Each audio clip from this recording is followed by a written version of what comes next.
सुधारने के लिए श्रीमद् भागवत की कथा सुनाई, लेकिन उसको कौन देखा है? वर्तमान तो हम भी जीते हैं आप भी। इसलिए मैं एक शब्द कई बार कहता रहता हूं, मृत्यु को किसी ने नहीं देखा, वर्तमान सब जी रहे हैं। और मैं ये भी कहता हूं कि जिस व्यक्ति का जीवन बिगड़ जाता है उसकी मौत कभी सुधर नहीं सकती। मृत्यु तो उसी की सुधरती है, जिस व्यक्ति का जीवन सुधर जाता है तो उसकी मौत भी सुधर जाती है, और जिसकी मौत सुधर जाती है उसका जन्म जन्म सुधर जाता है। तो जीवन को सुधारने का अगर कोई शास्त्र है तो ये रामचरितमानस है। रामचरितमानस आपको बताता है कि जीवन कैसे जिया जाए, जीवन को कैसे उद्धारित किया जाए, हमारा जीवन कैसे। इसलिए मैं कहता हूं कि रामचरितमानस कोई पुस्तक नहीं है प्यारे, ये तो एक महात्मा का मस्तक है जो अपना उतार करके हमको और आपको दिया है। आपने देखा होगा कि इस मस्तक वाले भाग में 7 अवयव होते हैं। 7 अवयव हैं, 2 आंखें, 2 कान, 4, 2 नासिका, 6, 1 मुख, 7। जैसे मस्तक वाले भाग में 7 अवयव होते हैं, वैसे तुलसी बाबा ने रामचरितमानस को 7 कांडों में लिखा है। मानो बाबा ने कहा कि मैं तुम्हारे उद्धार के लिए रामायण पुस्तक नहीं, मैं अपना मस्तक उतार करके दूंगा। ये रामायण जीवन जीने का शास्त्र है। जीवन कैसे जिया जाए आप रामचरितमानस में देखो, जीवन जीने का इससे बढ़िया शास्त्र कोई नहीं। ये इसलिए रामायण में आप देखिए दर्पण की चर्चा, शीशे की चर्चा बार बार आती है। उत्तरकांड में भी कई बार तुलसी बाबा दर्पण की चर्चा करते हैं। मुकुर मलिन अरु नयन विहीना, राम रूप देखे तुम दीना, श्री गुरु चरण सरोज निजमल मुकुर सुधार। मुकुर दर्पण की चर्चा कई बार इसमें आती है। रामायण एक शीशा है प्यारे, जैसे आदमी शीशे के सामने खड़ा हो जाता है तो शीशा उसको बताता है कि तेरे चेहरे पर मिट्टी लगी है, जरा इसको साफ कर। आप दर्पण के सामने खड़े हो जाइए, दर्पण आपको बताएगा तुम्हारे बाल उलझे हैं, केश विन्यास कर लो, बाल संवार लो, कपड़े गंदे हैं, कपड़े बदल लो। तो ये जो जगत का बाहर का शीशा है, ये बाहर की कमियों को बताता है, लेकिन जीवन के अंदर जो कमी बनी है इसको कौन बताएगा? तो तुलसी कहते हैं कि जीवन के अंदर की कमी देखनी है तो रामायण के अंदर झांक करके इस रामायण में अपने जीवन को देखोगे। तुम ये देखो कि तुम्हारा जीवन दशरथ की तरह बीत रहा है या तुम्हारा जीवन दशानंद रावण की तरह बीत रहा है। ये रामचरितमानस तुम्हें बताए, इसलिए बड़ा दिव्य शास्त्र है प्यारे। जीवन में ये सुनने योग्य नहीं, ये तो पीने योग्य है। पी लो, तृप्त हो जाओगे, जीवन सुख। इसलिए मैं कई बार एक शब्द और कहता हूं, कागज की नाव पर बैठ करके कभी कोई सागर को पार नहीं कर सकता। बचपन में हम लोग होते थे ना, जब बारिश होती थी तो बच्चे कागज की नाव बनाते थे, उसमें कोई कीड़ा मकोड़ा या कुछ भी रखते थे और बहते जल में ऐसे छोड़ देते, कुछ दूर जाते थे पलट, तो कागज की नाव दौड़ेगी। कागज की नाव कभी किसी को सागर के पार नहीं उतार सकती, लेकिन तुलसी बाबा ने ऐसी कागज की नाव दिया है कि सागर तो छोड़ो प्यारे, आप इसका सहारा ले लो तो भव सागर से पार। रामचरितमानस। कल मैंने आपको जीवन जीने का सूत्र दिया था। पहला सूत्र था कि ईश्वर को, जगत में अगर भगवान को पाना है, शांति पानी है, तो सबसे पहले आप ईश्वर को अपने जीवन के पथ पर आगे करें। अब मैं उसको 2 सूत्र और आपको सुनाऊं, छोटा सा हरिनाम देते हैं और फिर उसके बाद रामचरितमानस में हम सभी प्रवेश करेंगे। मेरे साथ मुझे तूने मालिक बहुत कुछ दिया है, तेरा शुक्रिया है।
तुमने ही इमदाद दी है, मुसीबत में तुमने इमदाद दी है।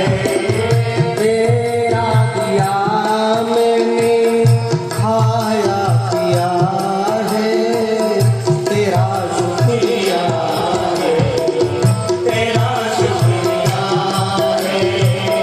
मुझे तूने मालिक बहुत कुछ दिया है, तेरा शुक्रिया है, तेरा शुक्रिया है। मुझे तूने मालिक बहुत कुछ दिया है, तेरा शुक्रिया है, तेरा शुक्रिया है।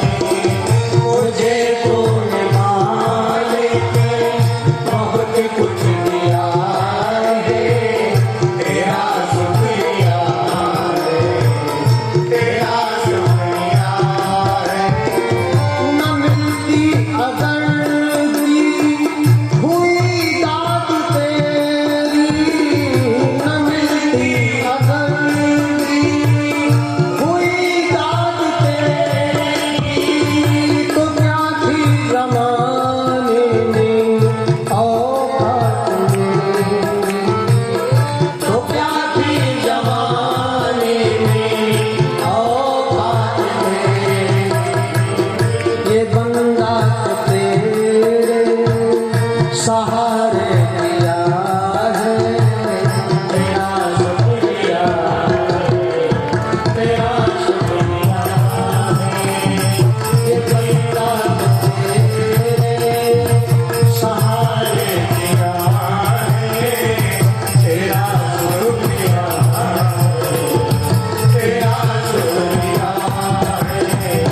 मुझे तूने मालिक बहुत कुछ दिया है, तेरा शुक्रिया है, तेरा शुक्रिया है।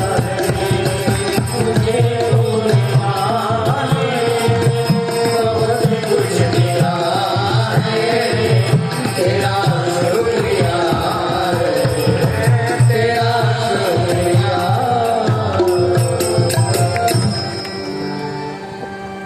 जीवन के पथ पर चलने का पहला सूत्र राम को आगे करो। जैसे राम आगे चलते हैं जंगल के पथ पर, वैसे जीवन के पथ पर ईश्वर को आगे करो। लेकिन राम के पीछे सीता जी चलती हैं। आपने देखा होगा भगवान को। लेकिन जब सीता जी पीछे पीछे चलने लगी तो एक समस्या खड़ी हो गई कि भगवान जब आगे आगे चलते हैं तो उनके चरण के जो निशान बनते थे, सीता जी सोचती हैं कहीं ऐसा न हो इस पर मेरे पैर पड़ जाए, क्योंकि भगवान के चरण चिन्ह पर अगर पैर पड़ गए तो ये मिट जाएंगे। अब सीता जी डर करके भगवान के पीछे चलती तो हैं, लेकिन प्रभु पद रेख बीच बिच सीता। आदमी जब चलता है ना तो उसके दोनों पैरों के बीच में थोड़ी जगह बचती है।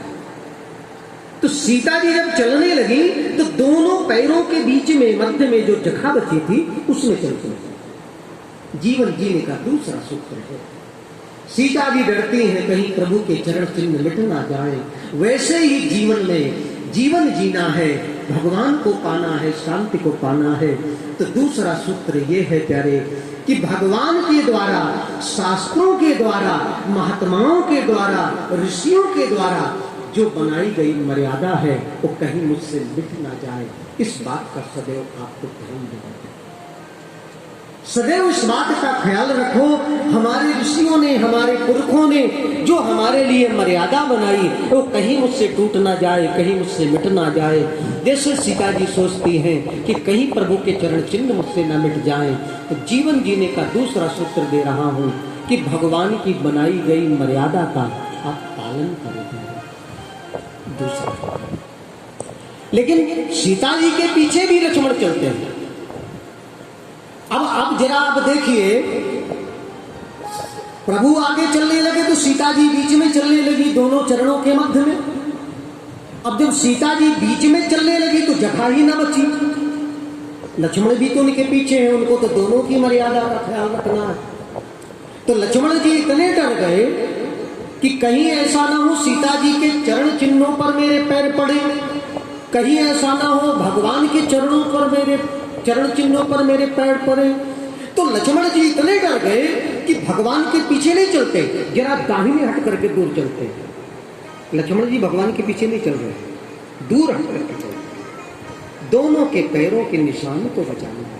अब ये लक्ष्मण जी हैं क्या? ये शेष भगवान के अवतार हैं। शेष का मतलब होता है जो कभी भी खत्म ना हो। आप गुणा गणित लगाइए, गणित के जो छात्र हैं उनको पता होगा, शेष वही होता है जो कटता नहीं है। शेष कभी कटता नहीं। शेष लक्ष्मण जी शेषनाग के अवतार हैं, यानी काल के अवतार हैं। और एक बात बताइए प्यारे, संसार में काल से ज्यादा बलवान कौन है? इस जगत में काल सबको खाता है, सबको मारता है। काल से ज्यादा बलवान कोई नहीं। और वही काल के, वही शेष के अवतार लक्ष्मण है, जो भगवान से सीता जी से डर करके दूर हट करके चल रहे हैं। तो किसी ने लक्ष्मण से पूछा, महाराज आप तो शेष के अवतार हैं, काल के अवतार हैं, आप इतने क्यों डरे हो? अरे महाराज आपसे तो दुनिया डरती है, देवता डरते हैं, सब डरते हैं, आप क्यों डरे हो? तो लक्ष्मण ने मुस्कुरा करके कहा, मैं दुनिया वालों को बताना चाहता हूँ कि जिस परमात्मा से काल भी डरता है, अगर तुम नहीं डरोगे तो तुम्हारा क्या हाल होगा, तुम समझ सकते। तो जीवन जीने का ये तीसरा सूत्र है प्यारे। तीसरा सूत्र क्या है कि सदैव परमात्मा से डरो। जीवन में व्यक्ति पाप करता ही तब है जब उसके जीवन से भय खत्म हो जाता है। जब व्यक्ति निर्भय हो जाता है तो उसके जीवन में पाप वृत्तियां आ जाती हैं। और जब तक जीवन में भय बना है, डर बना है, व्यक्ति पाप करने से बचता है। इसीलिए कभी अनुभव करके देखो प्यारे, एक आदमी है दुकान में बैठा है, दिन भर झूठ बोलता है, दिन भर कुछ भी बोले, लेकिन वही आदमी जो दिन भर मिथ्या भाषण करता है, दिन भर झूठ बोलता है, अगर मान लीजिए किसी की मिट्टी में, किसी की मृत्यु में उसको शमशान तक जाना पड़े, तो आप एक बार कभी अनुभव करके देख लें। शमशान में अगर जहां अस्थि जल रही है, देखो शमशान कहते किसको है?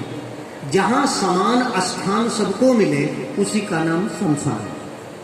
वहां न राजा है न वहां भिखारी है।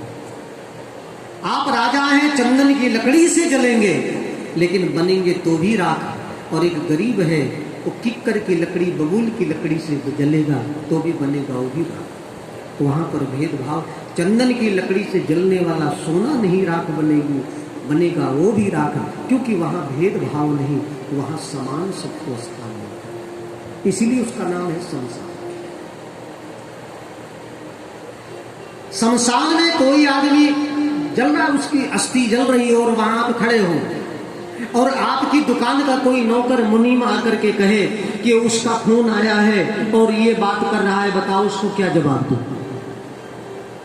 तो मैंने देखा है कि दिन भर वो दुकान में बैठकर झूठ बोलने वाला, जब वहां से उसका मुनीम पूछने जाता है ना, बताओ क्या जवाब दूं, तो कहता है जरा कह दो कि 10 मिनट बाद फोन करेंगे।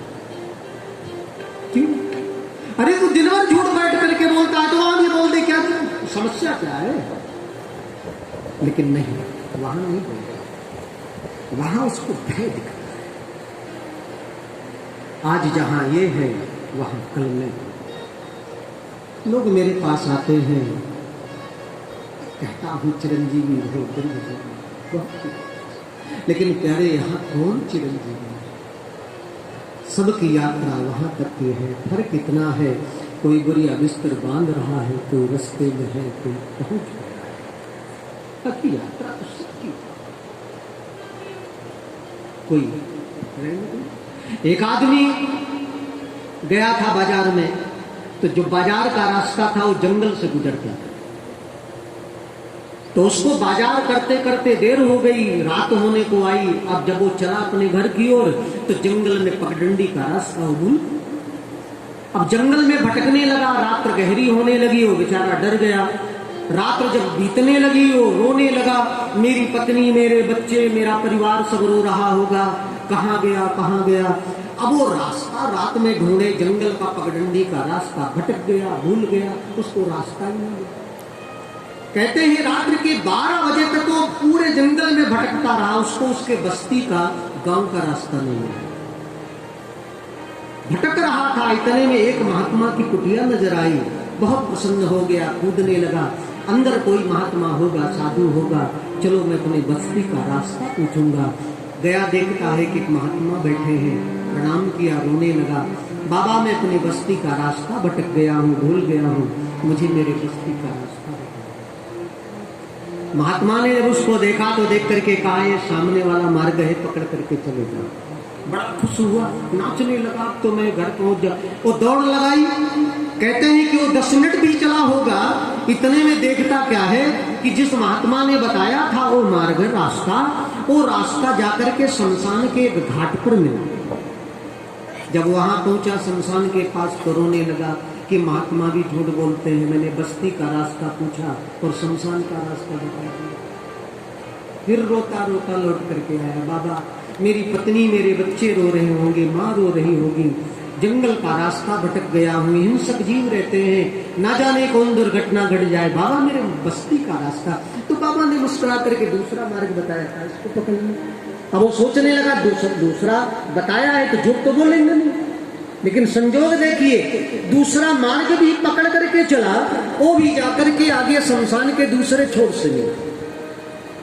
और जोर जोर से रोने लगा कि शमशान का रास्ता क्यों बताते हैं। लौट करके पुनः आया, महात्मा के सामने रोने लगा, कहा बाबा मुझे बस्ती का रास्ता, मुझे शमशान का रास्ता मेरे बस्ती का। तो महात्मा ने मुस्कुरा करके कहा, मुझे सैकड़ों वर्ष बीत गए यहाँ बैठे हुए, बस्ती कहते किसको? जहां दूर दूर से लोग आकर के बसे उसी का नाम बस्ती है। महात्मा ने कहा, बेटा मैंने आज तक दूर दूर से लोगों को यहाँ तो आते देखा है, लेकिन इस शमशान से उठ करके किसी को जाते नहीं, इसलिए मैं बस्ती इसी कहता हूं। तो सबकी यात्रा वहीं तक की है। तो क्या भरोसा है इस जिंदगी का, क्या भरोसा है इस जिंदगी का, क्या भरोसा है इस जिंदगी का, क्या भरोसा है इस जिंदगी का। साथ देती नहीं ये किसी का, साथ देती नहीं ये किसी का, क्या भरोसा है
जीवन से भय चला। तो जीवन जीने के 3 सूत्र हैं। पहला, ईश्वर। राम जैसे जंगल में आगे करते हैं, जीवन के रास्ते पर भगवान के हाथ में जीवन की बागडोर पकड़ा। पहला। दूसरा, ईश्वर के द्वारा बनाई गई मर्यादा का पालन करना। दूसरा सूत्र। तीसरा जीवन का सूत्र है कि सदैव परमात्मा से डरो। और ये तीनों सूत्र जीवन में यदि आ जाते हैं तो व्यक्ति के जीवन अपने आप सुधर जाता है। और जिस व्यक्ति का जीवन सुधर जाता है उस व्यक्ति की मृत्यु अपने आप सुधर जाती है। और जिसकी मृत्यु सुधर जाती है उसका जन्म जन्म सुधर जाता है। बाकी मौत के बाद तो किसी ने कुछ नहीं देखा है। इसलिए जीवन के 3 सूत्र। तो रामचरितमानस जीवन जीने का कॉन्स्टिट्यूशन ऑफ लाइफ, जीवन जीने का संविधान है। इसके आगे के चरित्र को तुलसी बाबा रामचरितमानस को लेकर के सुनाते हुए मैंने आपको बताया था, आपने कथा सुनी है पहले, कि रामायण की शुरुआत सबसे पहले वंदना से की गई। और हमारे भारतीय संस्कृति का एक नियम है, कहते हैं कि यदि किसी पेड़ को